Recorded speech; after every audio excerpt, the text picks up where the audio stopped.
The room went silent the moment I said it, and that silence scared me more than any weapon pointed at my head.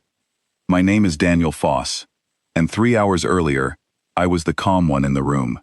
I was the human liaison sent to close a treaty with the Veiled Dominion, an alien empire that could crush our fleet without breaking a sweat.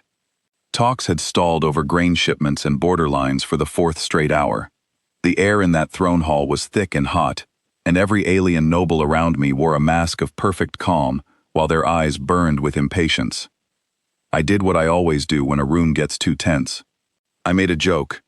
I loosened my collar and said out loud, in front of the entire Veil court, that at this rate it would be faster if I just married the queen and called it a merger. I expected laughter. I got none. Every noble in that hall froze. The guards along the walls straightened like their spines had turned to metal, and Queen Cythera Velcaen, ruler of the Veiled Dominion, turned her head toward me with a slowness that made my stomach drop. She was not angry. She looked curious, and that was worse. "Say that again?" she said. "It was a joke," I told her, my voice cracking. "A bad one. My people talk like that to break tension. We say things we do not mean." "Among your people, perhaps," she said. "Among mine, words spoken before the throne, in front of witnesses, are not jokes. They are offers." I felt the weight of every eye in that hall land on me at once. "Your Majesty, I meant no disrespect," I said quickly. "I know what you meant," she answered. Then she rose from her throne, and standing near 11 feet tall, she leaned down so only I could hear her. "Then marry me," she whispered. I did not have a clever answer for that. For the first time in my career, I had nothing to say. The next few hours turned into chaos. I was rushed into a side chamber, while Veil officials argued outside the door, in a language too fast for my translator to catch fully. My hands were shaking when I finally got a secure line back to Earth. Admiral Priya Okonkwo answered, and her face on the screen went from calm to furious in seconds. "Foss, tell me you did not just propose to a foreign head of state in the middle of a treaty summit," she said. "It was a joke," I said. "I did not think it would mean anything." Her jaw tightened. "The Veiled Dominion has been fighting a succession crisis for 10 years. Their queen has no consort and no heir. 3 noble houses have been circling her throne like predators, waiting for a weakness. You just handed them one, wrapped in a bow. So what do I do?" I asked. "Do I take it back?" "If you take it back now," she said, "you insult a queen in front of her entire court, and you hand her enemies exactly the excuse they need to say she cannot even keep a foreign ally in line. If you accept, we have no idea what happens to the treaty, to you, or to Earth standing in this part of the galaxy." I closed my eyes. "There is no clean way out of this, is there?" "There rarely is," she said. "Figure it out, Foss. You have until morning." I did not sleep that night. I paced the guest quarters they had given me, a large stone room lit by soft blue light, with a low humming sound that seemed to come from the walls themselves. I ran through every option diplomacy had ever taught me: apologize in public, blame a translation error, beg for mercy, and go home in disgrace. Every path ended the same way. Either I looked like a coward, or I looked like a liar, and either one could end the first real alliance humanity had ever built with another species. I was still awake, sitting by the window and watching 2 moons cross the sky, when the door opened without a knock. It was her, Queen Cythera, alone, without guards, without the glowing crown markings she wore during court. She looked tired in a way I had not expected from someone so powerful. "You could refuse me," she said, standing in the doorway. "It would cost you nothing. I would survive the insult." "Would you?" I asked. Her expression flickered, just slightly. "If I take back my own words, I look weak in front of the houses that already doubt me. If I keep them, and you refuse, I look like a queen that even an outsider would not have. Either way, I lose ground I have spent 10 years defending." "Then why did you say it in the first place?" I asked. "You could have laughed it off, called it a joke, like I did." She stepped further into the room, her eyes steady on mine.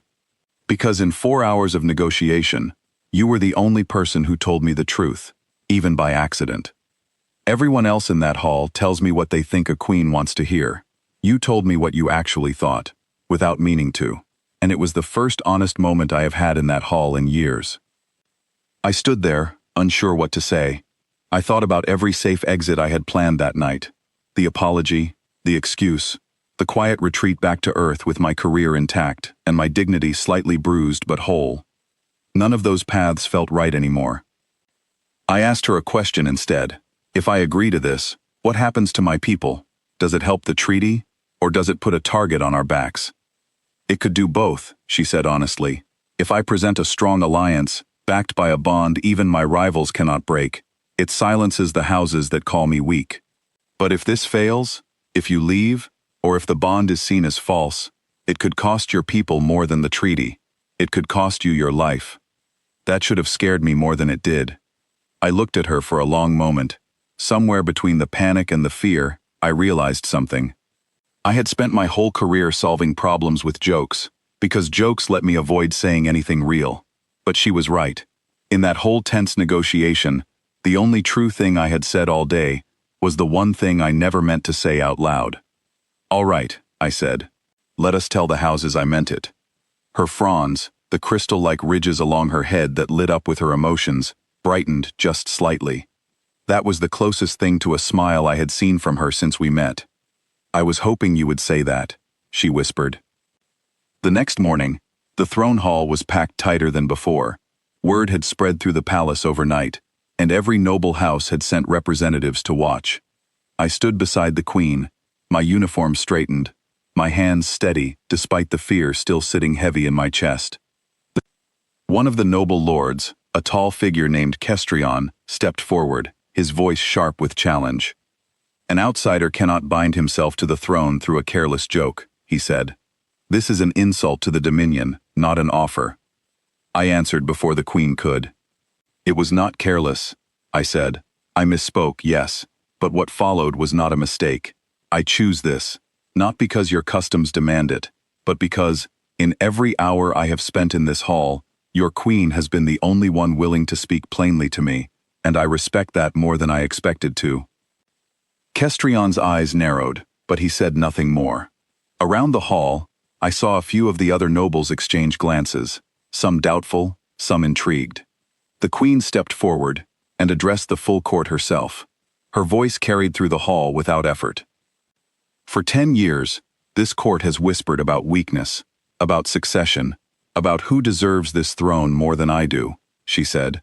I have listened to every rumor and every challenge. But an alliance built on honesty, even an accidental one, is stronger than any bond built on politics alone. I accept this offer, not because tradition demands it, but because I believe it. The hall stayed quiet for a long moment.